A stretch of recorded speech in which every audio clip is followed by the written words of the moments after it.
Okay, kids, it's time for another episode of the Fueled by Weird podcast, the only podcast almost as weird as the brainchildren of Art Spiegelman. My name's Chris Daly, and today I'd like to welcome to the show Mr. Jeff Cox. Jeff, how are we doing tonight, man? I'm doing great. Thanks for having me on. I really appreciate it. Absolutely, man. And I'm so excited to make this happen finally. We talked about doing this about a year ago, and just stuff got in the way and life happens. And I Life was like, happens for I real. can't believe it's almost been a year. And like, it's hard Yeah. because people are messaging me all the time. And at one point, I was doing this show. I did like 5 interviews in 7 days, and that was crazy.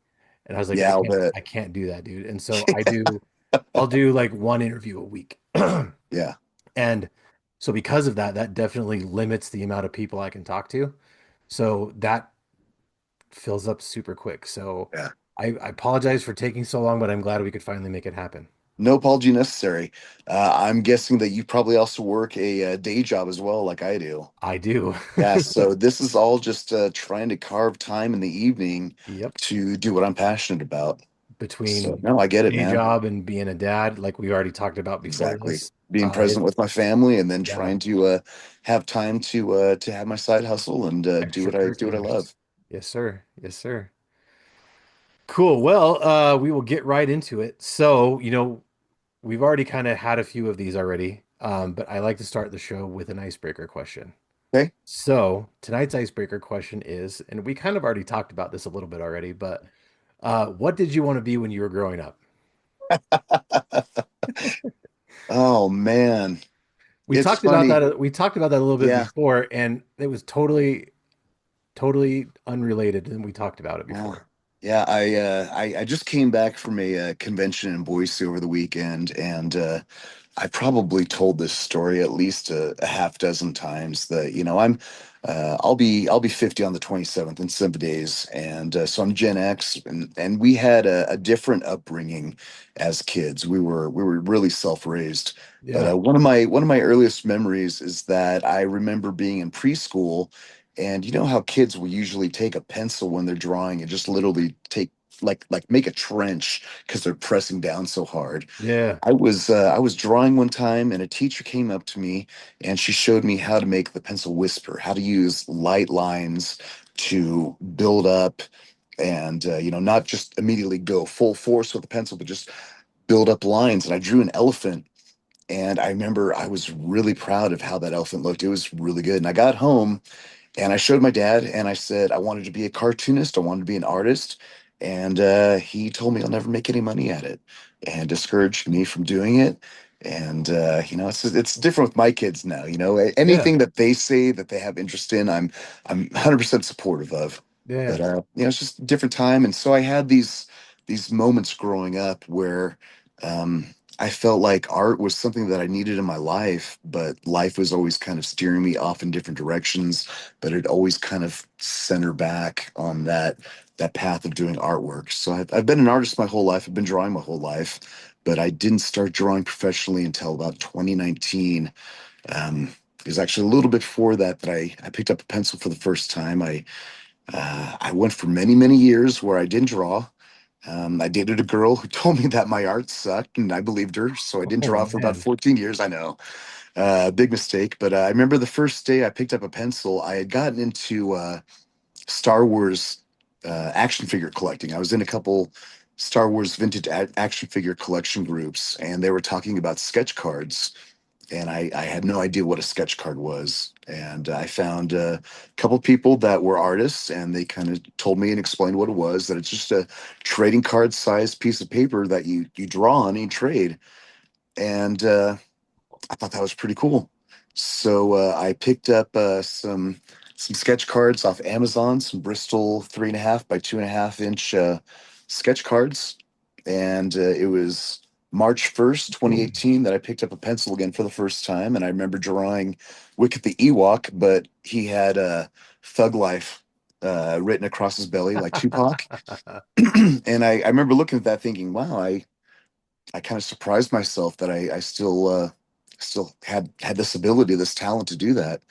And so I started getting into sketch cards and I started drawing more consistently. It got me in the door with doing sketch cards for Topps. I did two sets with Topps for probably the two worst movies in the franchise. The was it The Force Awakens and The Last Jedi. I drew some cards that were used in those sets, and then I was able to traverse into Garbage Pail Kids, and I grew up in the '80s, and Garbage Pail Kids were released in '85. I was 9 years old.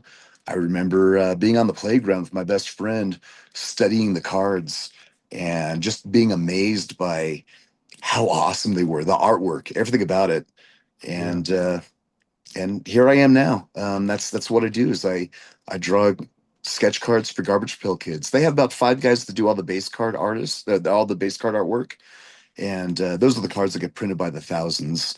But there's about 50, 60 sketch card artists, and Topps will send us a box of blank cards, about 50 to 100 blank cards of their card stock.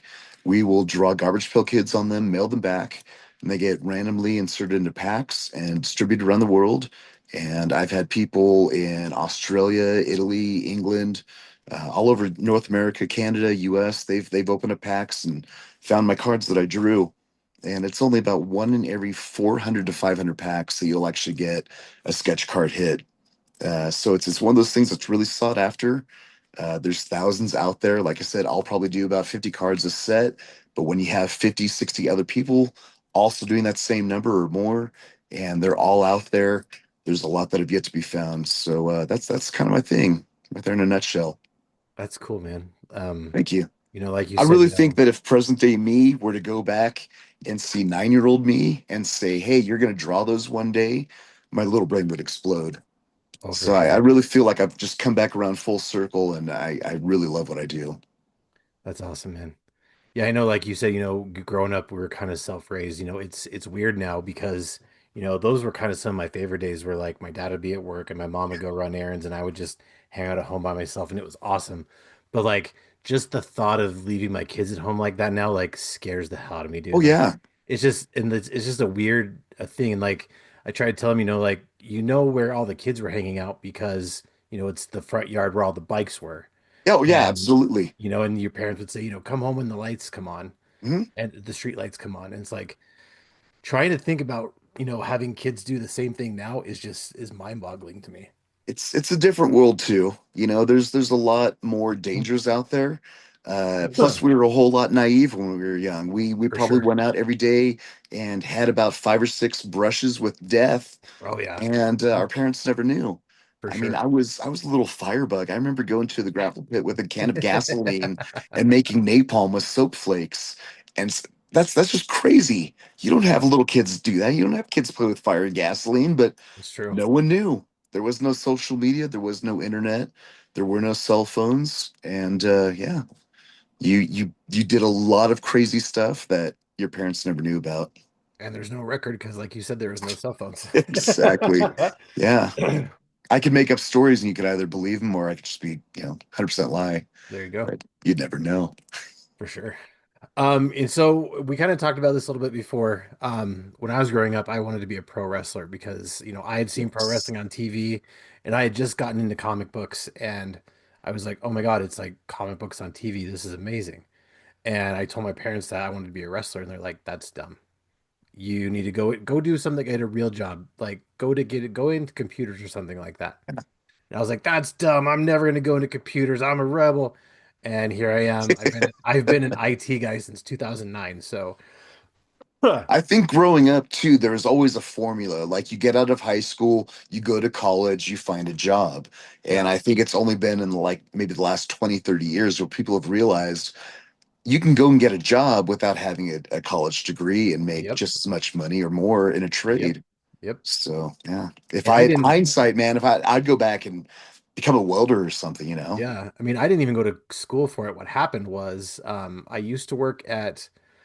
I won't name the name, but if I say it, people probably get the hint of what it is. But it's one of the biggest employers in Idaho Falls. It's a call center. Um, I worked there for like 11 years. And when I first started there, I worked like a 6 to 3 shift. Um, and if there were any technical issues that happened before So the technical person, she wasn't even that technical. She didn't come in till like 7. So if anything happened between 6 and 7, you just had to wait. So I'm like, this is dumb. I'm just going to figure out how to do it. And so I figured out I was starting to help people fix stuff, in that time. And then it kind of just snowballed from there where I Yeah, kind of just started picking everything up on the job.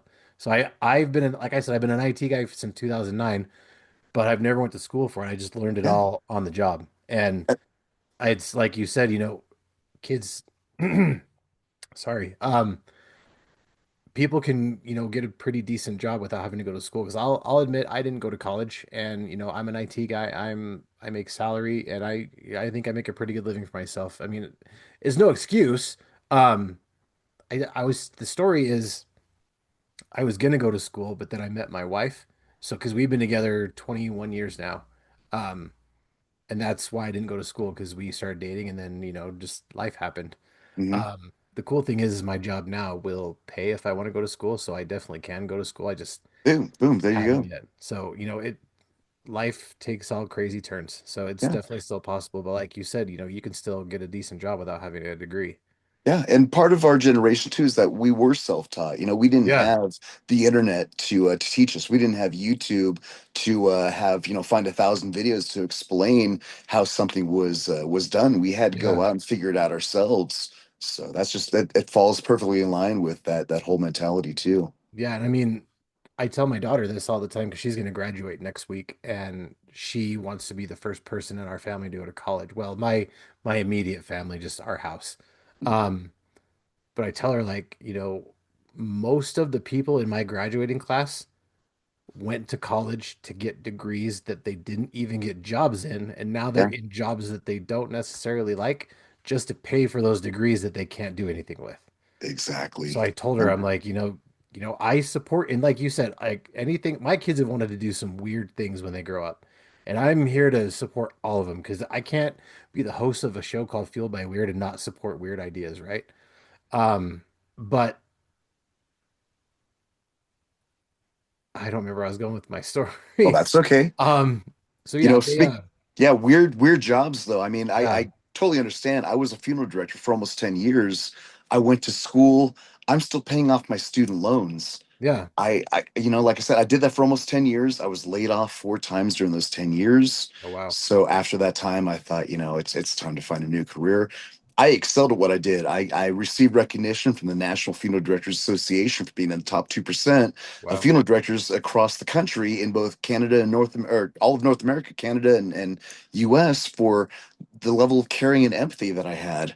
So I mean, I loved my job as a funeral director, but because my name wasn't on the outside of the building, when cases would drop and numbers would go into the red, then you had to pick someone to lay off, and I was always the low guy in the totem pole, so it always fell down to me. And I was also working with the Salt Lake Community College mortuary science program director to help place his students in funeral homes. So I had lists of potential what do you call them apprentices. And so when I was laid off, they had that information instead of hiring me back, like, oh, we can get 3 people that are going to school right now that'll do 3 times the work as Jeff, and we still won't have to pay as much as him. So yeah, yeah, it's a strange world where you think you're doing what society dictates you should do to yeah, become a functioning member of society and hold down a job, and things like that just backfire. yeah, And here I am. I'm still paying off my student loans, and I'm no longer a funeral director. I enjoyed that part of my life. I made a lot of connections. I had a lot of amazing experiences. I still keep in contact with some families, but it's just another chapter of my life that I've turned the page on, and now I'm moving on to bigger and better things. yeah, for sure. Yeah, so I tell my daughter, I'm like, I'll definitely support you if you want to go to college, Mhm. absolutely. But I don't think that's something you have to do Yeah, because like you know, years ago when we were growing up, there, like you said, there were things that, society dictated that you do. You go to school, you get a job, you start a family, you do all that stuff. But, yeah, you don't necessarily have to, fall into that guideline. You can make your own path. So, you know, being a parent is wild, man. it is. It is. It really is. All right. Well, so, with the idea of Fueled by Weird, basically it's, all your hobbies, your interests, the stuff that you're into come together to make you who you are as a person. Yeah. So, when you're not busy, what are some of the things you like to do? I really love movies. Okay. I like watching movies a lot. I like TV as well. I love music. I used to play in bands. I grew up in a very musical family. My grandfather was a big band musician, Oh, and that's he cool. played several instruments. Yeah, he played the violin, the clarinet, the saxophone. So I played the violin starting at age 7. Did that for a few years. I Wow. played the alto saxophone for probably about 6 or 7 years as well. Went for a few years with no music in my life, and then I started playing the drums when I was almost out of high school, and I Nice. did that for a number of years. Played in a few bands, did a lot of gigging around town. I grew up in Boise, so this is all in the Boise scene. Yeah. And but yeah, and then after I got married, I wanted to have that back in my life again. I found a Scottish bagpipe band here in Oh, Utah, nice. the Utah Pipe Band. And I was playing snare drum in that for a few years. That was a lot of fun doing parades, getting dressed up in full costume and marching down the street. Let's see, I love to draw, of course. I love to read. Um, yeah, I like listening to audiobooks. Right now, I'm listening to Dungeon Crawler Carl. Oh man. Highly recommend it. It's So the good. the So good. second listen too, because I wanted to go on to the second book, but I wanted to give the first one a second listen because he just released another book, Yeah. and I want to get caught up. I don't know how many books he's put out so far, five, six, seven, Uh maybe more. in that series, I think number 8 just came out. Yeah, I think. yeah. But it's highly recommended to anyone that likes lit RPG.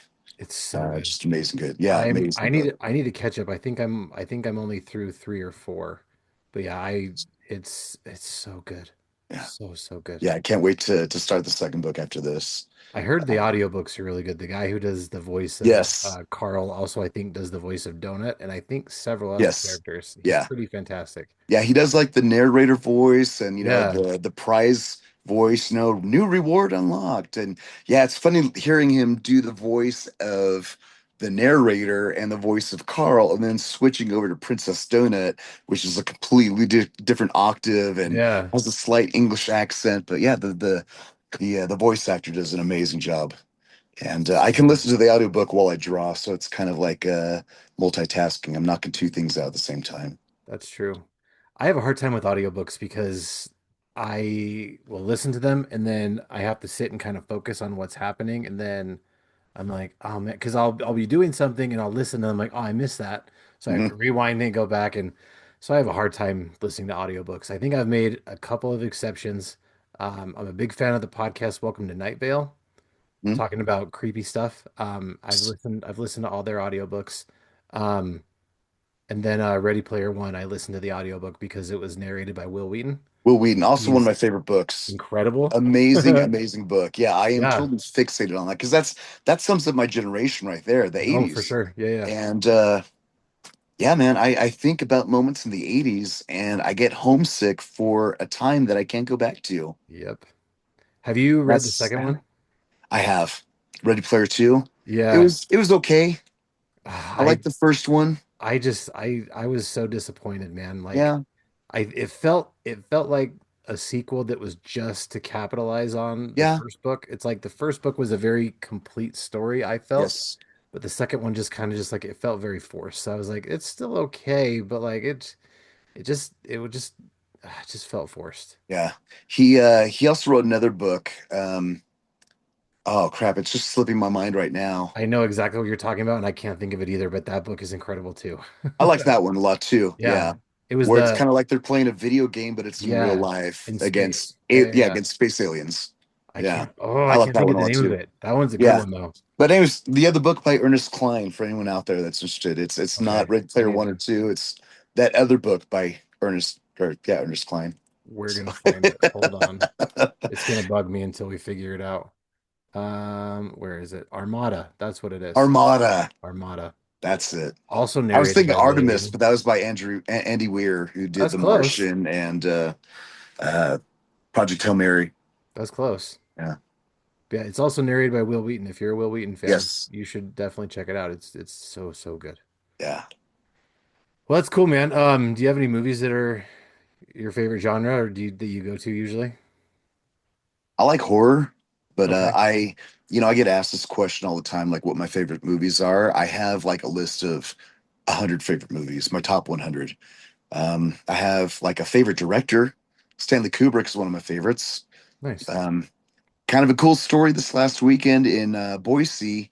They had both Phil Lamar from Futurama and he also does Samurai Jack, Yeah. was a guest there, and also Adam Baldwin from Serenity. Oh, no Was way. also in Full Metal Jacket. That's awesome. And so I went back to the green room just to grab a soda, and Adam Baldwin and one of his security guys sitting there, and they're just kind of chilling, not talking. And I walked by and I said, "Hey, I really loved your role as Animal in Full Metal Jacket." And he said, "Oh, thank you so much." And I asked him what it was like working with Kubrick, and I was expecting just like a brief answer, like, "Yeah, here's your answer," and I get out of my hair. But he went into a lot of detail about how he was just a visionary and kept trying to, push buttons. And I had a follow-up question with like, how did he emotionally try to like wreck you psychologically. Like I'd heard stories about making Shelley Duvall cry, Yeah. Statman Crothers cry. Like how many times did he Yeah. make the mistake? But yeah, he had a lot of amazing things to say about Kubrick. And it's just kind of neat when I get to have those little moments where I brush elbows with people that I've looked up to and admired. Phil Lamar as well, a different time, but again, back in the green room, he's there by Yeah. himself and just kind of in a shell, not really talking. And I get some food and I sit down at a table, just a couple seats down from across from him, and just casually say, I really loved your work in Mad TV. And boy, he just started talking. He was like, "Oh wow, you watched that? You Oh, thanks. Oh yeah. yeah, in Oh, living yeah. color, Mad TV were staples in my house." And he just Yeah. kept going on. It was such an amazing show to work on. There was so much talent on that show. It was great that we had Mad Magazine to pull as resource material. And Yeah. I mean, just that's all it takes, man. And Yeah. I just there's little moments. I love stuff like that. Yeah. So, Mad TV, man, that show was so good. And I what I can love do. Look pulling, what I can do. yeah, Look at me. Just look at me. I I love do it all pulling the little time. things out like that. Like you don't want to go to someone like that and just immediately hit them with like the big thing they're known for. Yeah. Like it's good to like, pick something that is kind of like, more Obscure. yeah, yeah, yeah. Yeah. Like when I interviewed Zordon last week. So my intros, I usually try to kind of steer them kind of on theme to who I'm talking to. That's why I hmm brought up Art Spiegelman in this one. Um, but I had mentioned like a book he wrote, and I think he kind of liked that a little bit. So that was kind of fun. I've got a copy of Mouse somewhere right here behind me. I know it's right here. But yeah, Art Spiegelman, and then I've got oh shoot. I've oh no, I'm thinking Will Eisner. Sorry. Art No, you're good. Spiegelman. Yeah. No, Art Art Spiegelman did Spiegelman, Mouse. Yeah, didn't he? the brainchild behind the Garbage Pail Kids. Oh my gosh, I feel so stupid. I am getting my names all mixed up. Yes, okay. Now I'm That's straight. that's why I wanted Yeah. to make the tie-in. I like to make like a little obscure reference because it's more fun to make the obscure reference, man. Yeah. Did you ever watch the old school Saturday Night Live with Dennis Leary? I didn't. Or not Dennis Leary, but Dennis shoot, now I can see his face in my mind's eye, but had big brunette hair. He was one of the news reporters on Saturday Night Live, and his name's eluding me. But anyways, he used to make the most obscure references, and it's like really intellectual references too. So unless you're like on pace with them, you're always like 6 steps behind. But Oh yeah, man, I don't know why it made me think of that, but yeah, that's okay. I just Hey, this show sometimes goes off on weird tangents, and that's okay. I'm here for it. It's awesome. I'm a dork sometimes too. So Hey, I mean, podcast guests, you have to be a little bit dorky, right? yeah, There you go. All right, dude. So you're a postman by day and artist by yes, night. Yeah, So how long have you mentioned that you were a funeral director for 10 years. yeah. How did you transition that into the Postal Service? So when I was about 16, I got my first job in a restaurant, and I bussed tables for about a year or two, and worked in this restaurant for another 7, 8 years. Waiting tables after that, and for about 14 years total, that's all I did was wait tables. Oh, wow. Moved out to Atlanta, and that's all I knew how to do was wait tables. Sure. I didn't bother going back to school because I didn't know what to do. And when I moved from Atlanta back out to Utah to be close to my family, I thought, I never want to wait tables again. It was a lot of really good money. There'd be Yeah, some nights where I'd make amazing money, but it was easy come, easy go. sure. And it's kind of a negative atmosphere. I work in fine dining too, where you Oh, get sure. the elite that Yeah. feel like, because they have money, they can purchase your service. Yeah. You're not a server, you're a servant. Yeah. And that's kind of the way I felt a lot of times is I'd walk to a table, and I learned how to read people really quickly. And a lot of times they would just be very rude people. And I'm thinking, I did nothing to you. I'm here to help you. I'm here to kind of steer you to having a great meal, to have a good evening. And right off the get go, I'm faced with this aggressiveness, defensiveness, and Sure. like, I don't like you kind of attitude. So Yeah. that I got tired of that. I know a lot of people that have made careers waiting tables, and I think that's great. It's just not for me. Yeah. So when I moved out to Utah from Atlanta to be close to my family, I thought I'd never want to do this again. And I had found a job delivering vaults for a vault company. Now the vaults are what's placed into the ground when a grave is opened up. It's the cement box that goes in, and I would go out to the plot where they were going to have the funeral or the burial, and I would put the vault in the ground, lift the lid off, get everything set up, put a big tent up, chairs, greens and everything, and the funeral would come to the graveside. They would leave the casket, and when the family walked away, I'd lower the casket in the vault and seal the vault up. So I did that for about 3 years, working for this vault company, driving around to cemeteries all over the state. Yeah. And during that time, I started talking to funeral directors at the gravesite, and it seemed like a really noble profession to get into. And just so kind of on a whim, I felt, this is something I think I could do. Um, I felt like I'd almost been called to it. Like it's something I wouldn't have thought of to be as a child, Yeah. but it felt like something that I was meant to do, something that I would be good at, and I felt like I was really good at it. Yeah. I felt like establishing trust with families was always important. That you need to have trust with me to make sure that we can find closure, and I'll do everything I can to work with you. Sure. But yeah, I became a funeral director, and I did that for probably close to 9 years. Um, and then the last time I was laid off, I thought, I busted my butt, and I have invested in every company that I've worked for, but they haven't invested in me. And I went back to school for a little bit, started studying software engineering, web development. I took a, web development boot camp, and 2 months into the 3 month program, COVID hit, Oh, wow. and so that got shut down. And I was kind of strung along for a while that it would be opening back up, and that they would be resuming the boot camp on site like it had been before COVID. And during that time, my mom as well was diagnosed with dementia, and so I spent close to 2 years being her personal caregiver. Uh, driving to her house every day for close to 2 years. Yeah, I could count the number of days on my hand that I didn't go to her house and still have a couple fingers left over Oh, during wow. that time. And she's in memory care now. And but yeah, um, I just I didn't know what I was doing after COVID, and a friend of my wife's had said that they were looking for people at the post office, and I thought, that's I've been unemployed for the last 2 or 3 years now, and I wanted to just do something.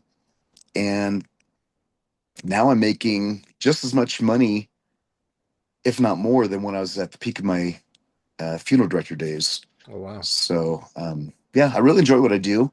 I worry too much about what people think about me.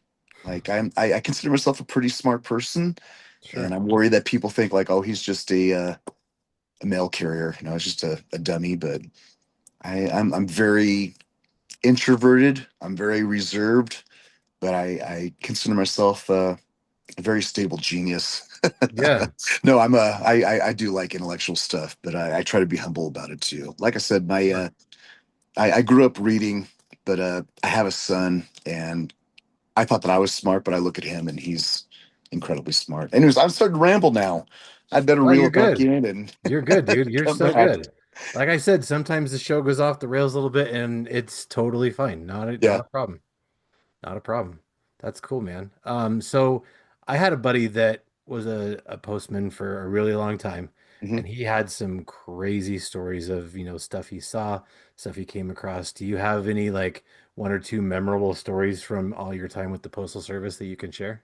I've only been with the mail with the post office since for about 3 years now, and it's only been since August 9th that I've had my own full-time route. I was a sub up until then, Okay. and they were just squeezing every little bit of energy, squeezing every little bit that they could out of me to go and help other people after I'd be done, doing my stuff for the day. But now that I'm a regular carrier, I just show up, I do my own job, and I go home. So I work maybe 5 or 6 hours a day, 30 hours a week, but get paid for 43.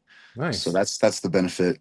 As Yeah. far as stories go, I can't really think of anything too crazy when I was a or when I was as a mailman, but I can think of a few stories as a funeral director Okay, that are kind sure. of nuts. Okay. And I was also, I don't know if I mentioned it on the show, but I was also a paranormal investigator Yeah. for about 5 or 6 years, and I've got stories for days about stuff like that.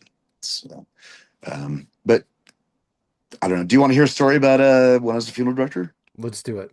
I I mean it's not too glamorous, but there Okay. was one time where we had to bury an oversized casket, and the funeral director that and I was still delivering vaults, and I was told that this vault would accommodate the size of the casket. And so after the family left, I went to lower the casket, and it was literally maybe just an eighth, a quarter of an inch Oh, that the wow. casket was too wide, Oh my God. and it turned into an hour or hours long. This is already like 3 or 4 o'clock in the afternoon. I think it was all finally wrapped up and done around 7, 8 o'clock at night because we had to lift the vault back out. We had to let the casket back out.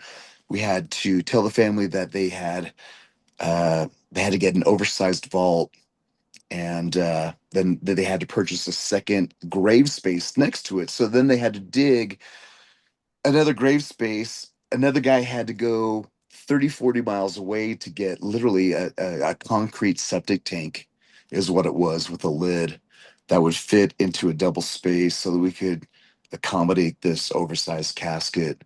And yeah, I mean it's crazy. Um, I'm not trying to like body shame at all because Sure, yeah. I'm a big guy. I used to be really chunky too, but it's just one of those things that it's sad to see happen, and if you can't laugh about it, you'll cry, kind of thing. I For My sure. heart kind of broke for the family that they had to go through Yeah. that on the Yeah. day of the funeral, but at the same time, it's just like if there'd been a little more attention paid by the funeral director in communicating the exterior size to us, then all of it could have been avoided too. And I don't know. That's just the first thing that comes to mind is just that day. That was kind of wild. That is wild. And yeah, Yeah. you go into work just thinking it's going to be a regular day, and then Yeah. you run into a snag like that, and it just you got to get real creative and Yeah. you know bravo for getting it done. It cuts hours out of time that you weren't expecting to have to Oh, for stay late sure. to do. Yeah. For sure. All right, man. So, we've kind of talked a little bit about, you said you've been an artist pretty much your entire life. You've been drawing forever, except, for the little time where you took the break. hmm So, what was it that inspired you to, pick up a pencil for the first time and, try out, drawing and becoming an artist?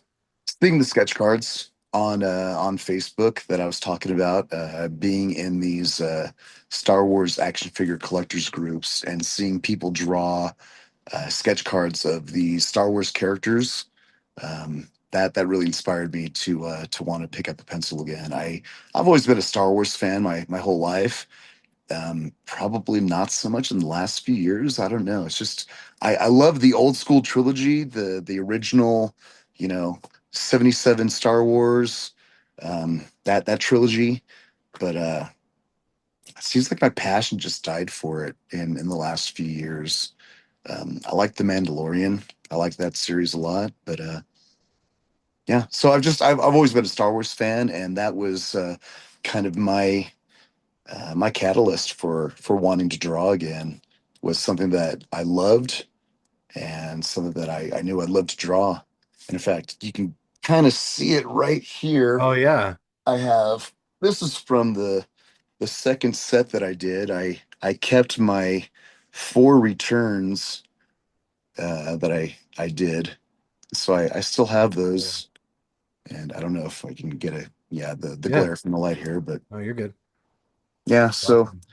I was never able to sell these, so I kept them for myself, and I have Nice. them in a frame, and they've kind of sagged a little bit. They're missing a couple bolts, but I keep that up by my desk, and I look at it every time that I come down here, and just kind of reminds me where I came from, and that I've Nice. still got a long ways to go. So if we were to get in the Wayback Machine and go all the way back to when you were a kid, Mhm. what was it that, inspired you back then to even, try it at your hand at becoming an artist? My best friend, Yeah. he and I were both kind of like the class artists, and he was a better artist than I was, so it made me push to try to become better, to try to be more like his style, I guess. And that's one of the great things about being an artist now is now that I draw Garbage Pail Kids, I've got amazing friends that are all just incredibly talented artists. And we share work with each other in private chat groups before we're allowed to share with the public.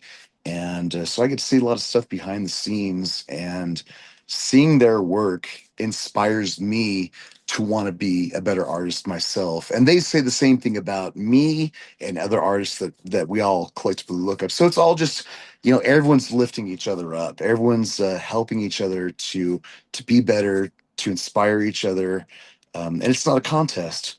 I think we're our own worst critics. I know I am when I look at my stuff and I see the mistakes that I made, the flaws that I have in the art. I tear it up in my mind. I rip it apart and I break it down, and other people will look at the same stuff and think, wow, that's really amazing, but in my mind all I'm seeing are the flaws that I make. And Sure. it's like I said, it's just not a contest.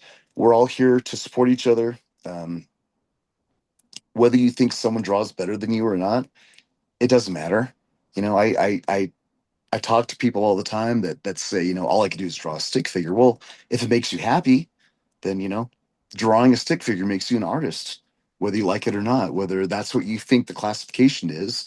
If you're Yeah. doing it because you love it and it makes you happy, then yeah, go I mean, for it. plus, it's more than just all I can do is a stick figure. Like most people can't even do that. So the Yeah. fact that you're already doing more than most people is incredible. And like you said, you're gonna draw and it may be sucky and it may be awful, but it's like you're still doing more than other people would.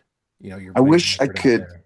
Yeah, I wish I could quote people accurately, but I remember seeing Bob Ross one time say that art, and I'm bad at paraphrasing too, but art is uh, it's an interest that you have to develop. Anyone that thinks they can't be an artist, if you have a passion and an interest and a desire to learn, Yeah. anyone can.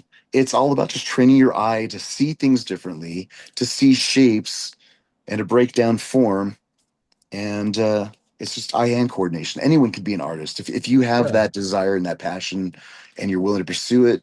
Just like anything else, it takes practice. But yeah, anyone can do Yeah. it. And I mean, you're not going to draw the Mona Lisa on your first time out, and No. it's going to suck for a while, but Yeah, it eventually is going to suck less and less, and then you're going to be good, and yeah, you're going to get further than most people who just were like, I wanted to be an artist and I just quit because it was too hard. Like, well, yeah, hmm it's going to be hard at first. I mean, and really, yeah, it's like anything, like podcasting or writing or whatever. It's going to be hard at first, but if you keep at it, you're eventually going to get better at it. yeah. I mean, I look back at stuff from even just 3, 4 years ago. I started drawing professionally for Topps in 2019, but I look at stuff from, back then in 2020, 2021, and I can tell that I've leveled up a couple times since then. You reach a plateau and then you kind of have a breakthrough and your style kind of evolves a little bit more and becomes something different and new, and you pick up things that you see and you incorporate things and you kind of cherry pick what you like, what you don't like, and you just kind of incorporate into what you do. And so I can see moments looking back, uh, where I've definitely leveled up, and I'm sure it's going to come again. But I feel like I've reached a plateau for a while now. Yeah, and I mean it's hard, when you're, down in the weeds, it's hard to really tell, if you're making a difference or if you're getting better or anything like that. But you have to, like you say, you have to take the time to step back and kind of look at it with a different set of eyes and just realize that, like when you take a step back and think about it, like, oh, I'm getting a lot better, because you got to just, you got to take the blinders off sometimes and look like, Definitely. so we brought this up a few other times already, and I kind of want to get into this just because I'm very interested to hear how this came along. So like we had talked about Retro X a couple times, Yeah. and I remember the second year I was talking to Brandon, who used to be one of the organizers of the hmm show, Super and nice guy. he's like, dude, we got the guy who does Garbage Pail Kid cards. He's coming. You need to come check this guy out. He's so rad. And I was like, awesome. I'm totally there. And this is a funny story that I've only told a couple people. I think I told you, but I don't remember. I don't remember this. Your very first year there, big deal because you were the Garbage Pail Kid guy. Wow. And I was just terrified to come talk to you. I don't know why. No, dude. Dude, I don't know I'm why. just I I'm kind just of an just ordinary guy. I kind of just stood there and I was kind of just like playing on my phone and you were like, "Hey man." I'm like, "Hey." And you're like, "Do you want an autograph?" And I'm like, yeah, please." So I have that poster still with your autograph and I was like, "Oh, I got the autograph of this guy." And I'm like, "Why couldn't I talk to him? So stupid." So the next year, I think we went around the entire place and my wife is like, "Everyone can spend like this much money, and everyone's got an allowance and they can do whatever they want." But I went everywhere and I'm like, oh, okay, like I didn't really see anything that jumped out at me, but I'm like, all right, this is my chance to redo talking to Jeff. I'm gonna go talk to Jeff, and you and I talked for like forever, and I spent like my whole like my con allowance at your booth, and I was like, this guy's awesome. And so I was Well, like, thank you. I don't know what the heck the deal was, and That's I've that's hilarious. so it's weird. I don't know why, but it's just I sometimes had a weird time talking to people. I'm getting better at it now, but yeah, I just was like I was petrified to talk to you, dude. No, I So get it. what I No, want to I'm know, just a dude pretending to be a dude who's another dude. No, I'm just an ordinary guy. yeah, Like yeah, I I don't think don't of myself as the way that you no, thought of me. you're not, and it's just a weird hang up that I had that I just had to share because it's a weird story. Yeah. Um, the Yeah, point and of that, anyone else that might be listening, please don't yeah, hesitate to come up to me. I'm don't just an ordinary guy. I would love to talk to anyone. don't do what I did. Just go talk to Yeah. him. He's awesome. Um, so the point of that was with you being the garbage pail kid guy, which we know now that it's you and a few other guys. hmm How did you end up, getting mixed up with the garbage pail kids? How did that come along? I had no idea that they were still making them. Like I said, I was into Star Wars, and I remember going to a Target one time and walking past the pack hanger row with like all the sports cards and Pokemon and stuff, and I saw Garbage Pail Kids, and I was like, "What? No way! They're still making them?" and it was for the Oh the Horrible set, which came out probably around, yeah, 2019, 2020. And I got incredibly lucky. It's about one in every 400 to 500 packs you'll find a sketch. I think I bought like four hanger packs, and I pulled a sketch card from an artist by the name of Jason Crosby, who's a good friend, but also one of those amazingly talented artists that I look up to. Jason did all the artwork for the Garbage Pail Kids versus Madballs comic book series. Oh wow. Someone did the writing for that, he didn't know about, but he did the inking and all of that. Did the drawing, the inking, and I think he might have done the coloring too. But it was just one of the guy did the writing, one of the guy did the lettering, and Jason Crosby did everything else with the entire Mad Balls versus Garbage Pail Kids mashup series, comic book series.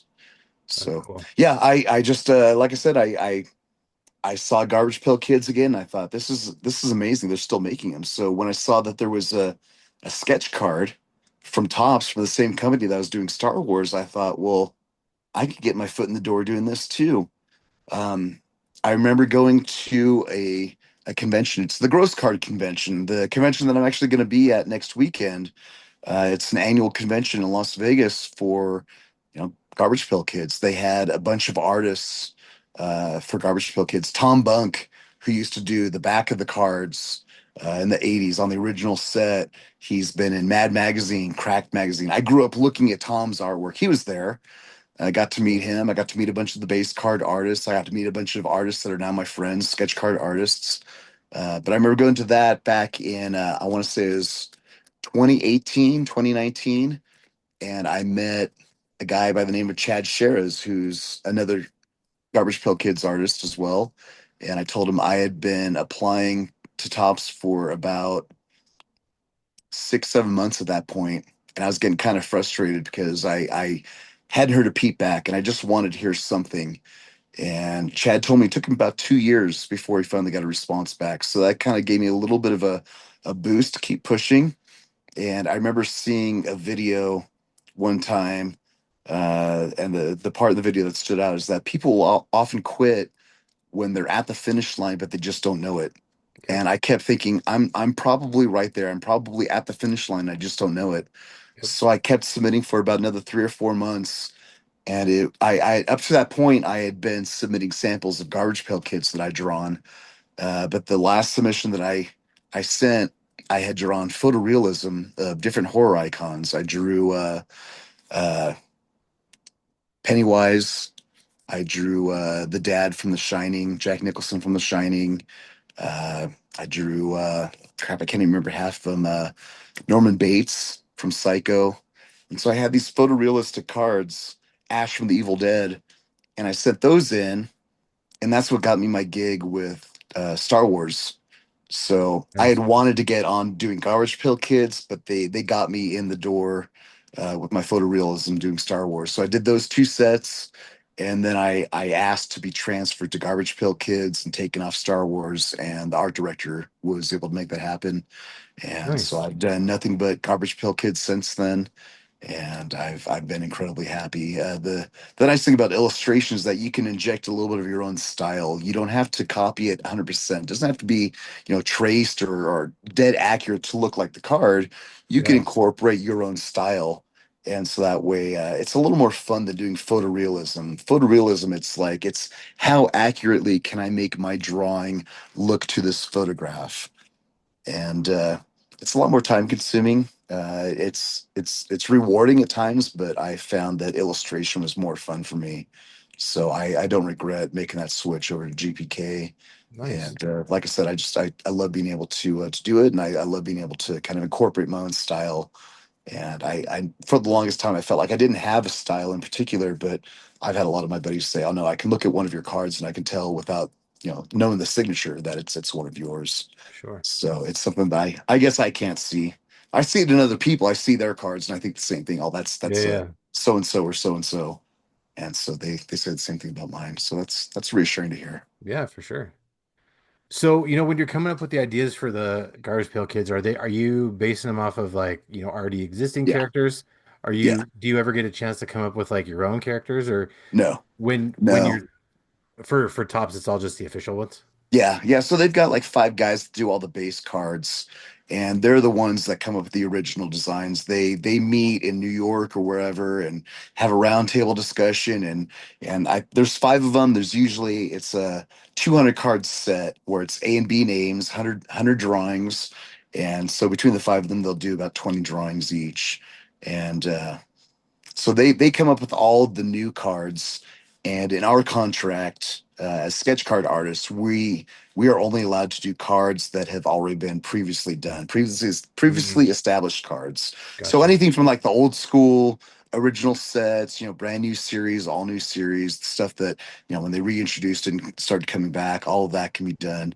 They have certain limitations. We can't do stuff that has other intellectual properties like the Marvel Mm, crossovers. Nothing with Stan Lee, nothing with the WWE wrestler crossover. They did like a GPK wrestler crossover set for a while. I can't do any of that. So basically just focusing on just that intellectual property and not incorporating any other cards that were done with another corporation. And then they also have a list, a very short list of cards that we're not allowed to draw anymore because they depict too much either blood or gore or suicide, wow. excess amount of feces or urine, Those stuff like things. that. But yeah, there's like Gotcha. one character where he's got horns like an elk, and he's got a bullet hole in his head. And you can't draw that card unless you're depicting the entire character so that you can see that he's, strapped down to the hood of a car, and it's not just, some kid with a bullet hole in his head. Yeah, So stuff like that. They they they make sure that we're staying within those boundaries, but it's we have more freedom to do things than we have restrictions of not to do. nice. Yeah. So when you're doing Mhm. sketch cards at like conventions and stuff, do Yeah. you stick with like the legacy characters, or do you occasionally like to sneak in like your own characters here and there? No, no. In fact, I had someone, and I don't want to mention any names because he's Okay. also a Garbage Pail Kids artist. He wants me to draw a card for him on the official card stock, but of him as a character. And I still need to explain to him that we can't do that. I don't think he realized it too when he asked me to draw a card for him. That we have to stick with stuff that's already been established. When I'm at a convention, I draw whatever I want. Like when I showed up in Boise, I had maybe 8 or 9 sketch cards done. Is just whatever I felt like drawing, and I put those out on display at my desk. And so when people walked by, I'd give them my spiel, and I'd say, this is what I have. Normally, these sketches on the official top stock go for like 150 to $200 or more, but I have it available on my personal card stock, so I can offer it a fraction of the price. $50 for a sketch. Um, and yeah, I just sold what I had. I would get commissions where people would say like, "Oh, do you know this character?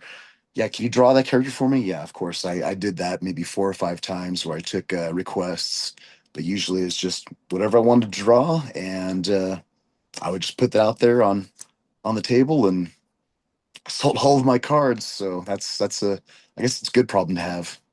For sure. Leaves with Definitely. no inventory. So now I'm here at my art desk, and last night I was whipping up more sketch cards. I've got more in front of me right now that I'm inking up. So I figure if I can knock out a few more cards between now and next Thursday when I leave for Vegas, then I'll have some inventory to sell there. There you So go. yeah. So how did you get involved in the con circuit? Like did people just keep reaching out to you, or are you reaching out to people? How did that work? No, I think someone reached out to me. The very first con that I went to, I used to do guest security for FanX, which is our Yeah. local Comic Con. Yeah, Used yeah. to be Salt Lake Comic Con until San Diego sued Salt Lake Comic Con, Hmm. and we're not allowed to use the word Comic Con anymore. So it's I remember FanX that. now. Yeah, But yeah. I did guest security for that for 4 or 5 years, and that was a ton of fun. Uh, Being able to kind of rub elbows behind the scenes. Sure. But the head of security there, a buddy of mine, knows the event owner, the con one of the two con owners, and was able to get me a table And this is like right when I'm just barely starting to do sketch cards. So I look back at some of the stuff that I had on this table, and it was just really raw, really, yeah, that not good.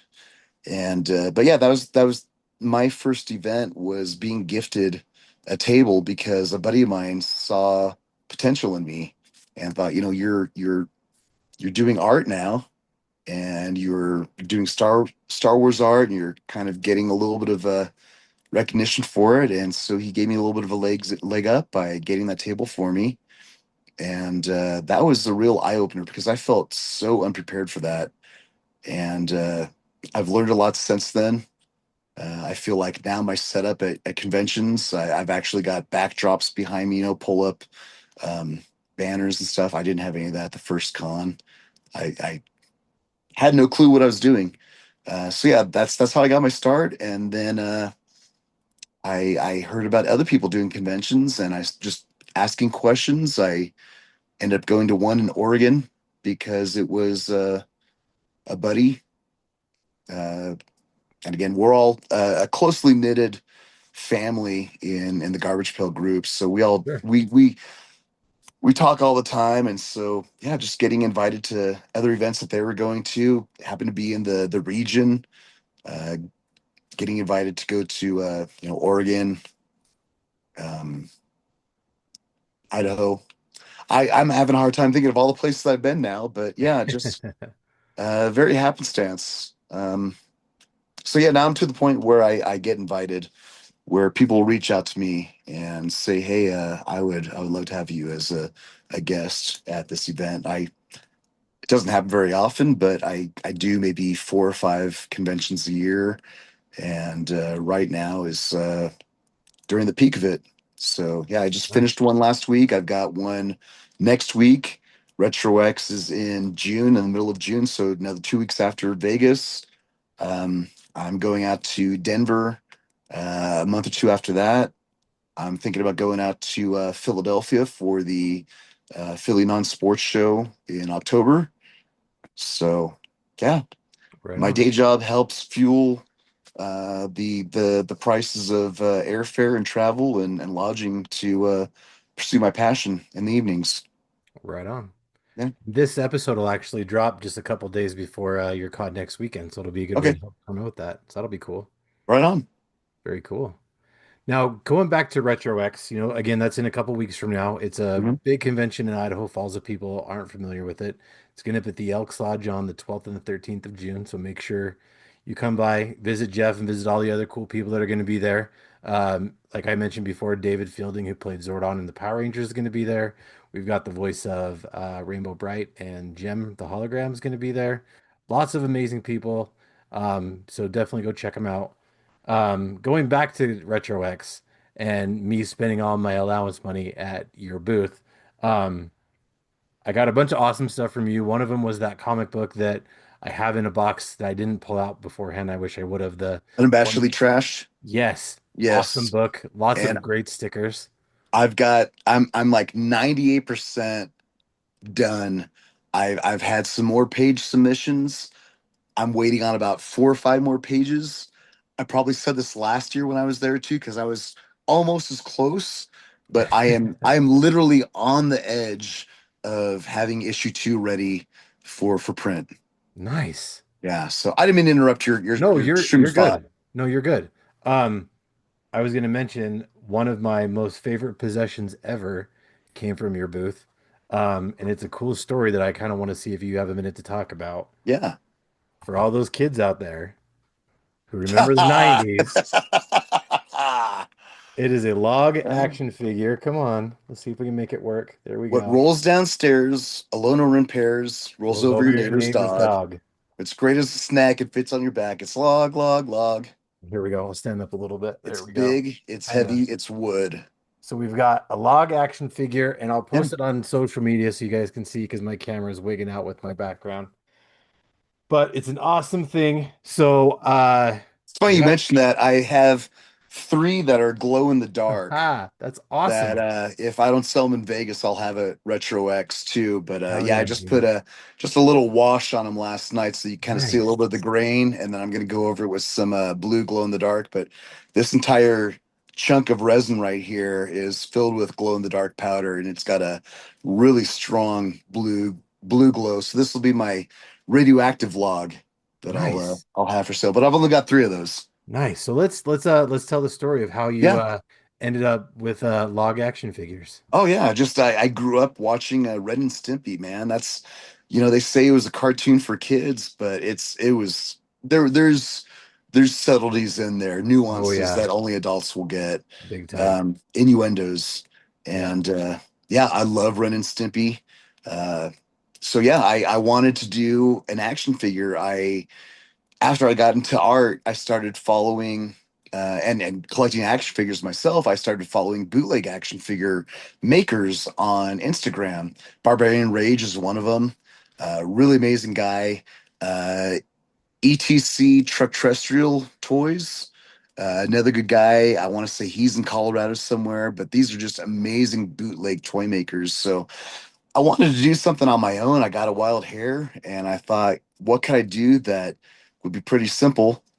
And I thought, a log action figure. It's a commercial within the cartoon of Ren and Uh, Stimpy. It's a action figure toy in the Ren and Stimpy universe where it's just a log, and you yeah. can dress them up. You can do whatever you want. You could pretend that you're a soldier with log as your gun, or you could be a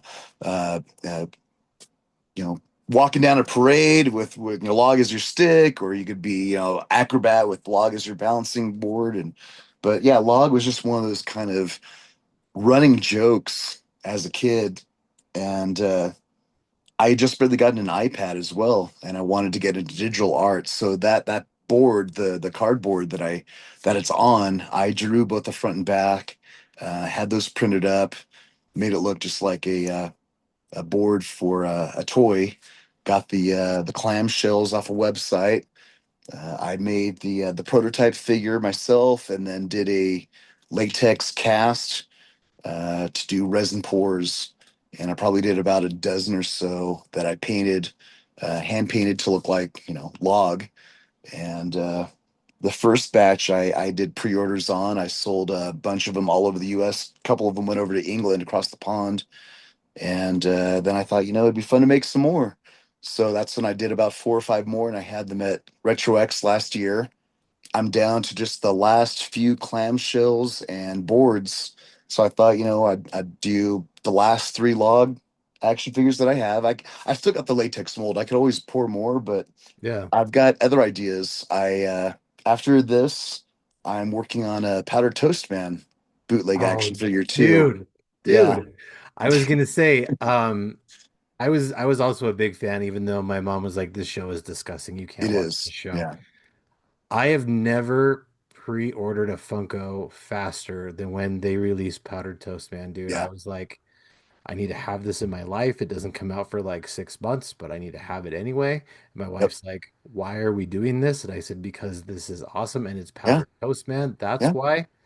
And it was fun because I forgot about it. And then it just showed up at my house one day and it was like excitement all over again. That's awesome. Yeah. Super 7 does some really good action figures. I'm looking at one just on the wall right here of Animal from the Muppets that a buddy gave Nice. me. The reaction line. Super 7 does like glow in the dark figures. They've done Yeah. some really cool modern figures, but they did a powdered toast man figure as well. So I'm not trying to plagiarize. I just want to kind of do my own thing. Yeah, But it's hard to find an original idea for when sure. everyone seems like they've already done it. But I found a 1990s He-Man action figure. It was actually a lockjaw that I found for the donor body. So I'm using that typical He-Man torso, with the arms for the powdered toast man, Yeah. chest and upper body. And then he's got kind of normal legs, not the usual He-Man legs. It's a uh, kit bashing another action figure together. And and then for the head, I found a SpongeBob action figure that was kind of square, had the right proportions, and I just kind of trimmed it down and flatten it, and I can just put some epoxy putty over the top of it and make a face in that. So yeah, I'm working on it little by little. I've got so many projects going on that it's kind Nice. of one of those things that I come back to every so often. But I've got it just off to my side here, a little tub with all the pieces of the figures, and I'm already internalizing how I'm gonna do the latex mold because with the hand, it's like that He-Man hand with all the fingers apart. Yeah. And when it's at the bottom of the pour with the resin, you get air bubbles trapped down there. So you got to glue like toothpicks to connect it all to release the air bubbles and they can go up the arm. It's really, I geek out on stuff like that. I watch YouTube videos and when I go after something, I go hardcore. Yeah. Like I recently taught myself how to make New York style pizza in my oven with a pizza steel Oh, with a nice. metal tray. Yeah. And when I started learning about it, my son was like, "Dad, when you get passionate about something, you go hardcore. Like you go all out for it." And that's just the way I am. When I want to learn something, I want to learn it as best I can because once I Yeah. learn it, it's ingrained. I've got it in Yep. my memory after that, and it becomes part of me. For sure, man. I mean, and that's awesome. Like, and just all the weird stuff. Like this whole conversation we've been having is like the epitome of fueled by weird, man. So there's just everything we love, everything we're just it's awesome. Um, Definitely let me know about powdered toast, man, because I'm Yeah, super, super interested. yeah. So I've Yeah. got that going on. I'm close to being done with issue 2 of Unabashedly Trash. I did a project with 3 other guys, Barry Nigma, Shane Garvey, and Eddie Rhodes. They're also Garbage Pail Kids sketch card artists. We have our own pack of cards called Vidiots. It's a mashup between Garbage Pail Kids and video games. Nice. The first set that we did, we had 9 cards. I did 2. Everyone did 2 cards. We had a bonus card checklist, and then when you flip it over on the back, you have a puzzle that all comes together. And that was a ton of fun. We have sold out of the entire first series. We're thinking about doing a second print on that, but we are also doing a series 2 of Idiots this weekend, or this upcoming next week in Vegas. We'll be releasing promo packs. We got wax packs that we had custom made. Oh, We nice. wrapped them all ourselves. It's 5 promo cards that you can only get at that convention. There's going to be a dried stick of gum. I took bubble tape and cut 2.5 sticks, dehydrated them, 250 sticks. I never want to cut gum again, Oh my but it's just God. kind of a little novelty that, Yeah. we dried it out and we threw those into the wax packs. So you can still eat it, gets a little bit of a bite when you first chomp into it, but once you start chewing, then the gum rehydrates and it's fine. So it's kind of like, you know, the original Garbage Pail Kids packs when, you'd open it up. Uh, I just right here, I can kind of feel it and feel a stick gum that's in there, and it's hard as a rock because it's like 40 years old. So to kind of create that same nostalgia, we got wax packs as well, and put a stick of gum in there, and 5 cards exclusive to the con. It's going to be a lot of fun, but I'm looking forward to dropping the entire set. It'll be this fall at another convention out in Denver. So I've got that going on as well, the Vidiots. And I have also started a comic book of my own. It's Oh yeah, dude. going to kind of be a kind of a crime noir story, but it's anthropomorphic food in a refrigerator. So the main character is Nice. a detective by the name of Vince Gherkin, and it's going to be dramatic shadows and lighting, just like film noir. Yeah. And you got the dame that walks in the door, a beat or something, and she's going to tell him, I need your services. My husband's been kidnapped or something like that, and he's got to go out and find the sour cream gang and the all these find where the husband is in. And it's all up here. I've got part of it written down, but that's another thing that's on the board that I really want to work on. I have 2 children's books that I've written that I just need to sit down and illustrate. I have a third one that I'm working on in my head. I want to do a pop-up book. There's Nice. just so much stuff that I want to do, and there's not enough time. Dude, I get it. I So yeah. I so get it. But yeah, that's awesome, man. I'm stoked about your comic. It's kind of reminds me of that one action figure series from the 90s where I had all the food, but it was like military food. Oh Um, yeah, food fight or not yeah. food fight, but yeah, the Food Fighters, Yeah, yeah, yeah. wasn't it? I think so. I had a few of those. My dad had a few. It was a cool line, and I think that's a cool idea. Yeah. If they re-release those today, I would buy the entire set All of them. because I love collecting toys. I love Yeah, collecting vintage toys still. for And sure. that line is awesome. I never had any as a kid, but I look at it now and I'm like, man, that's so cool. But you Right? try to price each individual piece, and Yeah. it's yeah, it all gets it's very expensive. It's Oh, for nostalgia. sure. It's recapturing the nostalgia as a kid, and Yep. when you have disposable income, you can buy those things that you didn't have as a kid or the things that you lost. Yep. That's the joys of Gen It X to sounds like, millennials, dude. yeah, I can hear that sigh that you had something like that similar happen to you. I have so much stuff right back here that you can't even see. Like it's all just stuff from my childhood or stuff that I wanted as a kid that I never got, and now I Yeah, have it now. So yeah, it's that's kind of like our whole identity, man. Like grown up yeah, nerds who are just going back and buying stuff that we never had or stuff that we had that we don't have anymore. hmm It's like our whole thing. So yeah, yeah. My all that parents stuff. divorced when I was about 12 or 13. And when I was 14, I moved out of my mom's house and moved from Washington State to Idaho to live with my dad. And I left all of my stuff in Washington, and my mom got rid of it all. But I mean, I had Mm. like an ice cream pail full of those muscle figures. Oh I wow. had, the wrestling ring with Yeah, it. I yeah, yeah. had Voltron figures, full Voltron figures, like, 3 Oh foot tall wow. Voltron figures, Yeah, yeah. all this stuff that I'm like, man, I wish I still had that, but hindsight's 2020. I'm with you, dude. Yeah. I'm with you. All right. Well, one thing I want to do before we go, I want to see if you could share a bit of advice. If you could go back in time and give young Jeff Cox some advice, what would you say? Don't let the things that they say hurt you. That's a good one. I uh I got bullied a lot as a kid because of my last name. Oh, And I'm I sure. was also, yeah, I did stand up once. I Yeah. wrote a three minute stand up bit, and I went to a comedy club with some friends and on an open mic night, and I did stand up, and like 90% of my set was just self deprecating jokes about my last name Oh, wow. and telling anecdotes about being picked on as a kid. So yeah, a lot of that affected me. I was just a nice kid. I kept to myself. I was quiet. I didn't ever want to hurt anyone, but because I was kind of an outcast because I had a funny last name and because I was a little bit chunky, I got picked on a lot. And I also didn't come from the best house too. My family was broken. Uh, my mom has dementia now, and I feel like she's the last person in my family that I have left. Um, I'm kind of messed up on the inside. I've gone to therapists, and I've had a lot of pain in my life. It's not just from my childhood, but as an adult as well.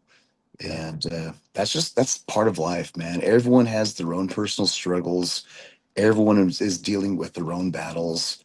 We can't see all those unseen wars that everyone's fighting with. I'm fighting with my own demons, my own wars that are going on in my head, my own personal stressors, just as you are, Yeah. or as anyone else is. And I think the world would be a lot better place if we could just be a little more patient, a little more understanding, a little more forgiving, a little more loving, a little more accepting, a little bit more kind. Yeah. Yeah, for sure. The world's a beautiful place. We live in a really shitty timeline right now. Big time. And I don't talk politics at all. So I'm not going to mention that, but it's we I'm we right there live in with a you. very very frustrating timeline for a lot of people. Yeah. And I try to think it's going to be temporary, but I see a lot of the things that are being done by leaders and people that are looked up to as being quote unquote role models. And I'm thinking, man, this is what are you teaching people? How to be rude, how to bully your enemies, how to alienate your friends. And I think that I think we just need to take a step back as a world population, be like, we're all in this together. We're all on the same bus going to the same destination. We need to learn to get along with each other. We need to accept each other's differences. It's not always going to be sunshine and rainbows, but we can go from bad to better. Yep, That's my 2 cents. for sure, dude. Yeah, I got made fun of my last name just because, I got like, hey, do you know Superman? Blah blah blah. Like, The day, and they it's not even spelled the same, but like I they would know. they would say it to be hurtful, like to hurt my feelings, and like I have a pretty big dome to the point where I have to like go buy special hats that are made for big-headed dudes. Shout out to Mammoth Headwear who makes hats for big-headed dudes. Um, but yeah, I got made fun of for that a lot. I was a chunky kid. I mean, I'm still a chunky kid, but I got made fun of that a lot too. So yeah, Just means we like to eat. I love food. means are healthy, man. Yeah, Yeah. right. I tell my wife, she always makes fun of me for being a picky eater. I'm like, I'm not picky. I just know what I like. Yeah, like you look at there's an artist by the name of Paul Rubens, and Mhm. you look at his artwork from the Renaissance time, and all of his characters that he portrays that he draws are all plump, and it's because back in that time, being plump was considered being healthy because you could afford to eat. Yep. So I think of myself as Rubenesque. There you go. I actually just recently came across an artist on Facebook who a lot of his art has to do with cats that are super, super overweight. Yes. I don't remember his name and I hate that I don't remember, but that guy is he shared something or it came up as like a suggestion and I'm like, dude, this is incredible. You've made an immediate fan out Yeah, of me. Like this is incredible. I So, love stuff like that. yeah. Quirky stuff. Like I saw just a reel the other day where a guy was drawing obese birds. I mean, they were birds and they looked like birds, but they were just like a huge balloon shape with Yeah. like the head and the tail just kind of poking out. I thought that's funny. That's just ridiculous, and it makes me laugh. And Yeah. yeah, Yeah, it's good times. yeah. Good times.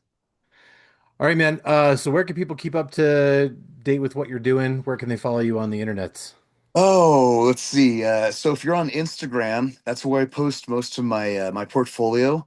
It's Stimukill, STIMUKILL _ design. Stimukill _ designs on Instagram. It's where you can find most of my stuff. Or I think if you just type in Jeff Cox, it'll pull it up and it says Stimukill _ designs. But that's where I do most of my work. That's where I'm posting it. I have a website that a buddy of mine launched, so you can go and check that out too. I've checked it once or twice, but I don't really go there too often. And like I said, I've just got a whole lot of projects on the board. So in the next year or two, I hope to start unveiling some of these things. The comic book that I'm working on by myself, the second issue of Unabashedly Trashed, the series 2 drop of Vidiots. We're always talking about a series 3. Just all these things that I'm doing. Hopefully, I can get my children's books illustrated, at least one of them. So yeah, Lots of exciting stuff. there you go. Very cool, man. Mostly my Facebook page is I try to keep it just stupid memes. So if you find me on Facebook, you can follow me, but it's stupid stuff. But Instagram's most of my artwork. Very cool. Now, for me, I want to take a minute to thank Polygon Horizon. Their song Pizza Force is the song we use for the show. Not we. I always say we. It's just me. Song I use for the show. Pizza Force is a great song. Go check those guys out on Spotify and Bandcamp. Show them some love. And SoundCloud too. You can find me on Instagram, Facebook, and TikTok under just Fueled by Weird. You can also shoot me an email at fueledbyweird@gmail.com. You can find me on YouTube, Spotify, and anywhere you get your podcasts. Also, check out the Linktree, linktr.ee/fueled by weird. You can find all my links there if you forget any of them that I said here. My dude Hassel Hutchison, he has a channel, the Nerdy Manroom Show, where he does the Nerdy Manroom Show. He reviews toys, stuff like that. He has a show, Card Subject to Change, which is like a what if, but for pro wrestling. So if you're a pro wrestling fan, go check that out because it's incredible. Also, make sure you check out Big Rob's House of Entertainment and No Chinese Food. Big Rob's a good dude. He goes and does a lot of toy hunts, finds lots of really cool stuff. Those two, myself. And Monster, we make up the Stay Weird Network. It's a podcast network dedicated to try to bring some awesome back to the internet because, like we've said, the internet kind of sucks sometimes. So we want to help try to make it a little less sucky. Check us out at Stay Weird Network on YouTube and Instagram, and you can shoot us an email at stayweirdnetwork@gmail.com. Now, if you like the show, please leave a review and tell your friends because word of mouth is my friend. And remember, kids, it's only weird if you make it weird. So make it real weird. Wait, before you go, I have one Okay. question for you, Chris. What's your Yes, favorite sir. Garbage Pail Kid? I don't know. That's a Yeah? hard one. That's a Well, you hard one. better think of one Okay. because when I come to Retro X, I'm drawing you a sketch card, Hell and yeah, that's going to dude. be my treat, okay? I appreciate So that, that's man. that's my gift to you. I That's appreciate awesome. you having me on the show, and thank you so much for taking the time. It's really been a lot of fun. Yeah. I hope it didn't sound too crazy at times, just going off on tangents and rambles and losing my train of thought and just having random streams of consciousness. But I really enjoyed it. So thank you so much, Chris. No, you're good, dude. I appreciate it.